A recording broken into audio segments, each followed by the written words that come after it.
Okay, players, based on market price, sabihin niyo magkano itong ating 8.7 inches Wi-Fi tablet. Paano ho ba kayo magalit?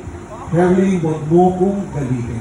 Yan. Ganon. Galit na po kayo, no? Galit na ako. Galit na galit ho. Herling, nakakainis ka naman. Ay, ganyan.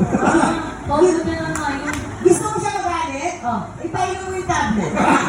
Buta tayo! 3, 2, 1. Pressure ready! Ang tamang sagot ay 7,900 pesos! Buta tayo!